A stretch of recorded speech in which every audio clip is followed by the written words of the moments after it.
말씀 사사기 11장 28절부터 31절, 34절, 35절 이렇게 있습니다. 같이 있습니다. 예전에 커피숍에 갔던 적이 있습니다. 예전에 커피숍에 갔는데 그 커피숍 안에 나무가 있는 거예요. 큰 나무가 있는 겁니다. 아주 멋지게 있어서 그리고 진짜 나무처럼 보여서 가서 만져봤습니다. 만져보고 살펴봤는데 나무 기둥은 진짜 나무예요. 그리고 가지들도 다 나무입니다. 실제 나무고 잎사귀만 플라스틱으로 조화로 만든 것을 아주 정교하게 붙인 나무였습니다. 그러니 가짜 나무죠. 진짜처럼 보이지만 가짜 나무입니다. 모양은 비슷하지만 생물학적으로 보면 가짜 나무와 진짜 나무는 차이가 있죠. 생명이 있는 것과 없는 것의 차이는 엄청나게 큽니다. 이렇듯 세상에는 모양이 비슷하지만 본질이 다른 것이 많은데 우리의 신앙도 그럴 수 있다는 것을 알아야 합니다. 오늘 사사기에도 참된 신앙처럼 보이는 행동이 나오지만 전혀 다른 신앙이 나오는데 함께 살펴보면 좋겠습니다. 이스라엘은 영향력이 있는 사사들이 있을 때에는 그나마 신앙을 유지했어요. 사사기를 보면 그렇죠. 하지만 사사들이 죽으면 이스라엘 백성들은 다시 가나안 문화를 받아들이고 그들의 신을 섬겼습니다. 이런 것의 반복이 사사기 전체의 내용이고 사사기 처음부터 후반부에 접어들면 점점점 어두워지는 것이 사사기 전체의 내용입니다. 빛이 빛을 잃어가고 또 흑암이 더 진하게 들이오는 그런 내용이 사사기의 말씀이에요. 오늘 본문에 해당되는 이 내용도 사사기 중반부에 접어들면서 사사 입다에 대한 이야기죠. 이 시기에 암몬 자손들이 세력을 키워서 이스라엘을 공격하기 시작합니다. 18년 동안 괴롭혔다고 성경은 써 있습니다. 이 고통 속에서 이스라엘 장로들이 선택한 행동이 뭐냐면 기생에서 태어난 자요 서자입니다. 그리고 형제들에게 미움을 받아 아버지 집에서 쫓겨난 자, 그 입다, 건달들과 산적들과 어울리면서 살고 있는 입다라는 사람을 데려와서 암몬 족속과 싸우게 하는 것이었어요. 이것을 선택한 것이 이스라엘 장로들입니다. 평온한 시절, 평범한 시기에는 아무도 입다에게 관심을 갖지 않았어요. 입다가 억울한 일을 당하고 고통을 받고 집안에서 아무 이유 없이 서자라는 이유로 쫓겨나는 것, 이거에 관심을 갖는 사람이 하나도 없었어요. 하지만 시대가 바뀌어서 이스라엘의 장로들과 리더들이 고통받는 시기에 접어들자 입다에게 관심을 갖는 것이죠. 왜 관심을 갖죠? 싸움을 잘하니까. 그래서 입다에게 찾아가서 도움을 구한 것입니다. 굉장히 이기적인 행동이죠. 이스라엘의 리더들, 장로들은 굉장히 이기적인 행동을 하고 있는 것입니다. 근데 이런 태도와 이런 모습은 하나님에게도 똑같았습니다. 평안한 시절에는 하나님을 떠났고 하나님에게 관심이 없었어요. 예배는 드리지만 관심이 없고 세상 신과 비슷하게 섬겼습니다. 하지만 고통과 고난이 오고 고통이 찾아오자 자기들이 버렸던 그 하나님께 다시 도움을 구하기 시작했죠. 이러한 행동의 반복이 이스라엘 백성들과 이스라엘 장로들이 했던 모습입니다. 그래서 오늘 이기적으로 입다에게 찾아가서 도움을 구한 이 장로들, 이런 모습들이 이 본문 안에 숨겨져 있고요. 이 장로들의 제안이 입다에게 달콤한 유혹으로 다가갔습니다. 한편으로는 아쉽기도 하고 필요할 때만 찾는 씁쓸한 마음이 있지만 서자였고 자기 집안에서 쫓겨난 입다에게는 조로의 기회였어요. 노바디에서 썸바디가 될 수 있는 이스라엘의 리더로 설 수 있는 조로의 찬스였습니다. 그래서 입다가 몇 번 확인해요. 장로들한테 내가 당신들의 리더가 될 수 있는지, 머리가 될 수 있는지 확인합니다. 그리고 전쟁의 사령관으로 임명을 받습니다. 그가 전쟁의 사령관이 돼서 했던 첫 번째 일은 뭐냐면 사자를 보내서 암몬 족속들과 전쟁하지 않을 수 있는 그런 논리적인 또 역사적인 신학적인 설명을 해 나갑니다. 좋은 방법이죠. 전쟁보다는 나으니까. 하지만 암몬 왕은 그것을 받아들이지 않습니다. 왜냐하면 암몬 왕은 18년을 압제했기 때문에 그런 설득과 제안을 받아들일 만한 이유가 하나도 없었어요. 그리고 시작되는 것이 오늘 본문입니다. 오늘 본문에 보면 28절, 29절 제가 읽어드리겠습니다. 암몬 자손의 왕이 입다가 사람을 보내어 말한 것을 듣지 아니하였더라. 이에 여호와의 영이 입다에게 임하시니 입다가 길르앗과 므낫셋을 지나서 길리앗 미스베에 이르고 길리앗의 미스베에서부터 암몬 자손에게로 나갈 때에 이렇게 써있죠. 입다가 사령관이 돼서 시도했던 첫 번째 시도는 실패했습니다. 근데 그 실패할 때에 하나님께서 은혜를 주셨다고 성경 말씀은 써 있습니다. 29절에 보면 이에 여호와의 영이 입다에게 임하시니, 그러니까 1차 시도가 실패했을 때 하나님께서는 입다에게 은혜를 주신 거예요. 성령을 부어주셨습니다. 하나님의 영이 임하자 입다는 민첩하게 움직였고 전쟁 준비를 했습니다. 그리고 적진 바로 앞에까지 나간 상황이 29절까지의 말씀이에요.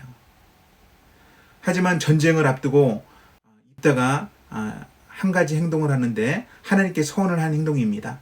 그 말씀이 30절, 31절에 나오는데 제가 읽어드립니다. 그가 여호와께 서원하여 이르되 주께서 과연 암몬 자손을 내게 넘겨주시면 내가 암몬 자손에게서 평안이 돌아올 때에 누구든지 내 진문에서 나와서 나를 영접하는 그는 여호와께 돌릴 것이니 내가 그를 번제물로 드리겠나이다 하니라. 입다가 서원한 이유는 분명하죠. 전쟁 이기고 싶으니까.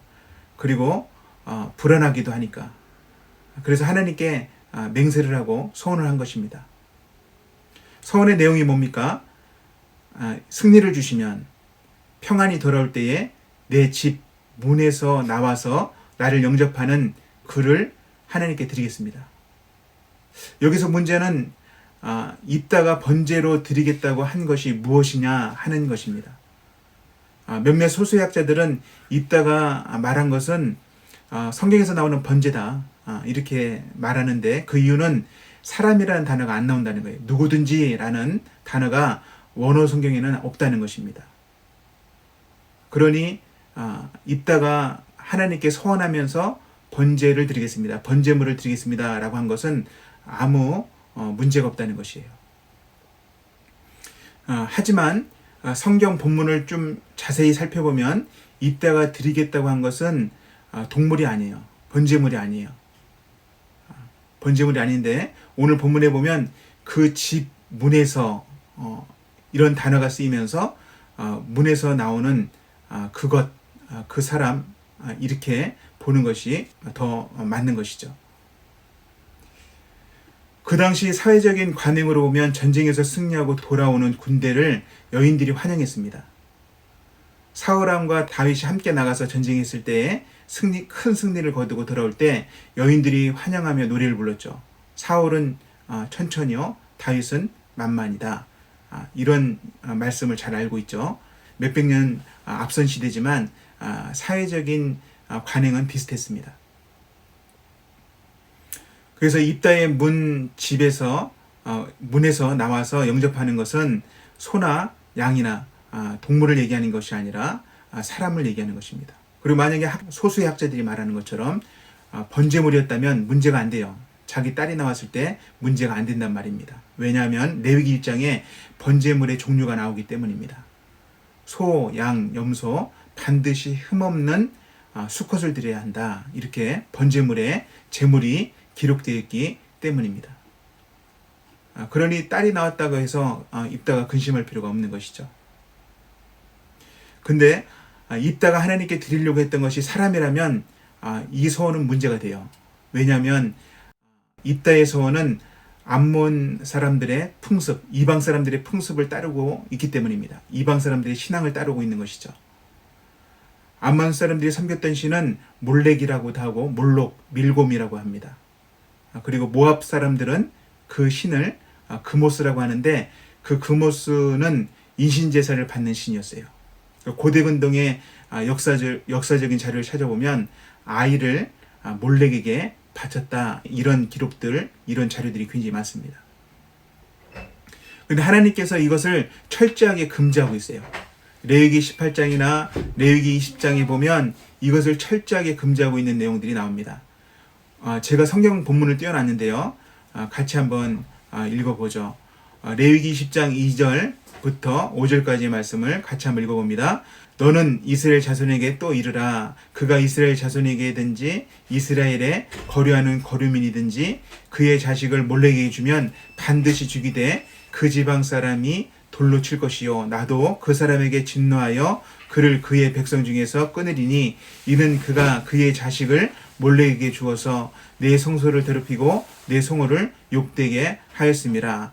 그가 그의 자식을 몰렉에게 주는 것을 그 지방 사람이 못 본 채하고 그를 죽이지 아니하면 내가 그 사람과 그의 권속에게 진노하여 그와 그를 본받아 몰렉을 음란하게 섬기는 모든 사람을 그들의 백성 중에서 끊으리라. 레위기 20장에 분명히 써 있죠. 그 자식을 몰렉에게 주면 반드시 죽여라. 처벌해라. 내가 받지 않는 재물이야. 난 이것을 원하지 않아. 그리고 이것을 몸보치 하면 그 사람도 죄가 있다. 그 권속들도 죄가 있고 그 백성들도 죄가 있다. 이렇게 말하는 것이 레위기 10장의 말씀입니다. 그러니 입다가 이것처럼 사람을 제물로 드린다고 할 때는 자기의 승리와 성공을 위해서는 가난한 사람들처럼 다른 사람의 생명을 바칠 수 있다는 것을 성경은 알려주는 것입니다.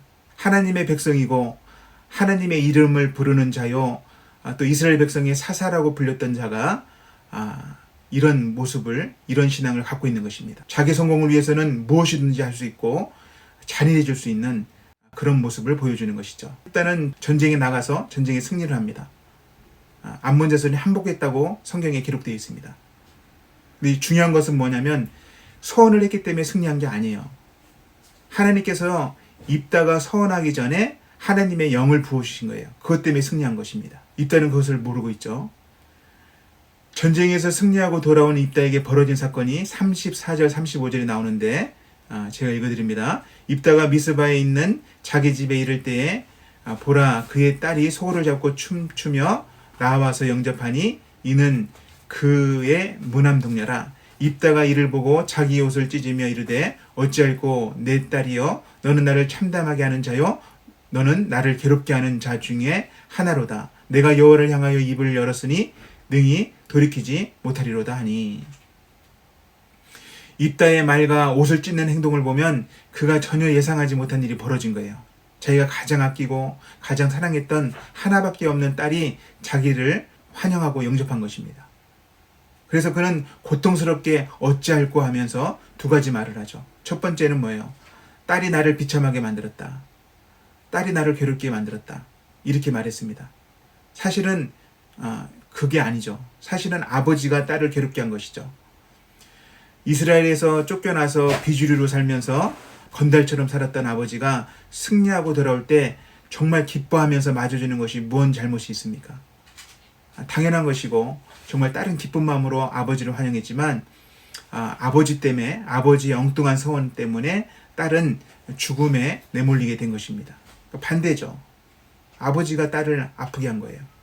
그리고 딸의 생명을 해하게 하고 있는 것입니다. 두 번째 입다가 한 말이 무엇입니까? 하나님께 입을 열었으니 하나님께 서원을 했으니 돌이킬 수 없다라고 말합니다. 사실은 레위기를 보면 이 제물을 하나님이 받으세요? 이 번제를 받냐고요? 인신제사를 받냐고요? 안 받아요. 자기의 생각이나 신념으로 돌이킬 수 없다라고 고집을 피우는 것 뿐입니다. 레위기 27장의 서원제도나 민수기 30장에 나와 있는 서원제도를 이스라엘의 사사였던 입다는 모르고 있는 것이에요. 자기가 돌이켜야 될 돌이킴을 하지 못하고 있는 것이죠. 말씀을 알지 못해서, 또 믿음이 없어서, 하나님에 대한 신뢰가 없기 때문에 돌이키지 못하는 것입니다. 입다의 이런 자기중심적이고 잔인한 행동은 이것으로 끝나지 않습니다. 오늘 본문에 나오지 않지만 전쟁 이후에 전쟁 참여를 해주지 않았다는 에브라임 지파의 시비를 듣고 입다는 42,000명을 죽입니다. 에브라임 지파 다 죽이는 거, 거의 다 죽이는 겁니다. 형제 지파가 12지파가 있죠. 레위 지파를 빼고 12지파 중에 에브라임 지파가 거의 진멸을 당하는 일을 큰 사건을 입다가 감행을 합니다. 결과적으로 입다가 행한 일들이 무엇입니까? 하나님께서 기뻐하는 소원을 한 것 같지만 하나님께서 금지한 소원을 한 것이 사실이에요. 자기의 딸을 비참하게 한 일이 또 생명을 빼앗는 일을 한 것이 입다예요. 또 입다는 이스라엘을 암몬에서 구원한 것처럼 보이지만 사실은 그게 아니고 그 전쟁을 통해서 승리하고 나서 한 지파를 거의 진멸하는 그런 큰 재앙을 이스라엘에게 갖다 줬습니다.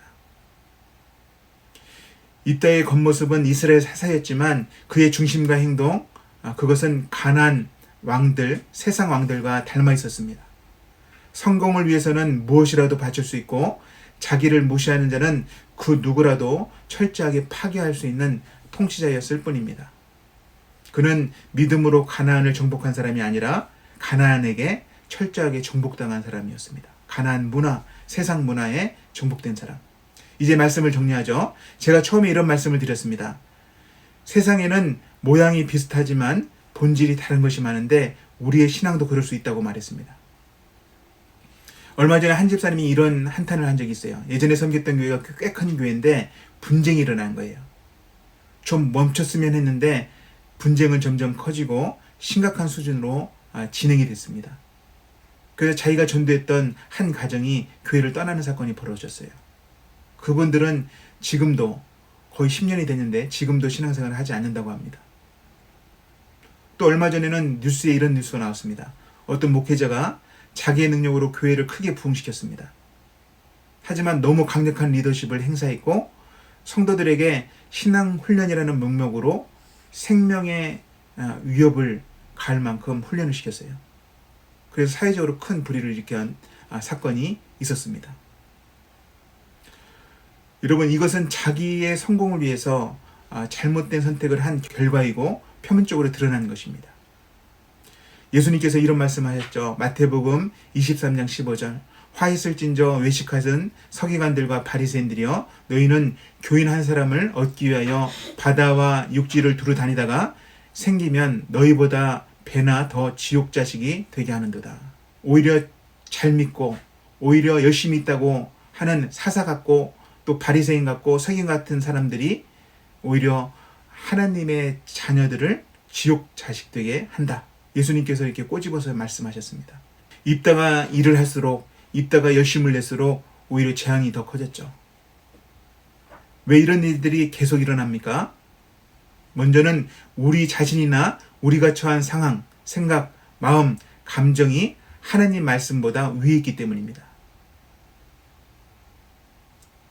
입다의 성공이 하나님 말씀보다 위에 있었고 입다의 상황이 그 불안한 상황이 하나님 말씀보다 더 위에 있었기 때문에 그는 이방의 풍습을 따라서 가장 귀한 것 같은 인신제사를 드리려고 했던 것입니다. 이런 모습은 성경에서 말하는 참된 신앙이 아니고 우상숭배와 같다는 것을 우리는 알아야 합니다. 또 이런 일들이 일어나는 것은 성경 말씀을 제대로 모르기 때문이에요. 우리는 이런 시대에 살고 있습니다. 작은 사사기 같은 시대에 살고 있습니다. 먼저는 회개해야 합니다. 입다가 해야 될 행동은 어찌할꼬 하면서 회개했으면 될 문제였어요. 하나님께서는 은혜를 주시는 분입니다. 하나님께서는 입다가 서원하기 전에 은혜로 자기의 영을 입다에게 부어주신 분이에요. 서원해서 승리를 준 게 아니라 서원하기 전에 성령을 부어주시고 함께 하신 분입니다. 그 은혜로우신 하나님께 우리가 회개하며 또 우리가 그 앞에 나간다면 주님께서는 우리를 깨끗하게 하실 것이며 다시 샘을 얻고 믿음으로 세상의 빛과 소금의 역할을 감당할 수 있는 능력을 주실 줄로 믿습니다. 두 번째 우리가 해야 될 일이 뭡니까? 성경 말씀을 배우는 일입니다. 그 말씀대로 가치관을 세우는 것입니다. 그 말씀을 배우고를 힘쓰는 것입니다. 이따가 사사였지만 능력이 뛰어났지만 전쟁에서 승리했지만 그는 말씀을 몰랐기 때문에 전쟁 이후에 문제가 됐던 것입니다. 자기 딸에 대해서도 또 에브라임 지파를 다 진멸하는 일에 있어서도 말씀을 몰랐기 때문에 그는 그렇게 행동한 것이죠. 세 번째 또 우리가 해야 될 일이 무엇입니까? 하나님의 말씀이 항상 옳다는 것을 믿는 것입니다. 성경적인 가치 기준이 내 생명, 내 생각, 내 감정보다 더 옳다. 이것을 믿으시기 바랍니다.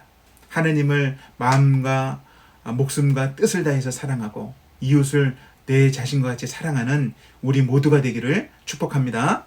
오늘 다시 한번 하느님 어찌할까 하면서 그냥 가만히 서 있는 자가 아니라 어찌할까 하면서 돌이키는 그런 은혜 믿음을 주옵소서. 같이 한번 1분만 기도하죠.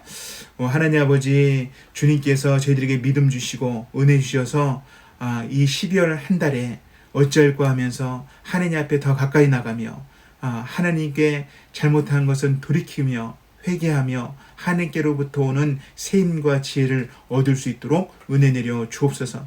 주님께서 악한 시대를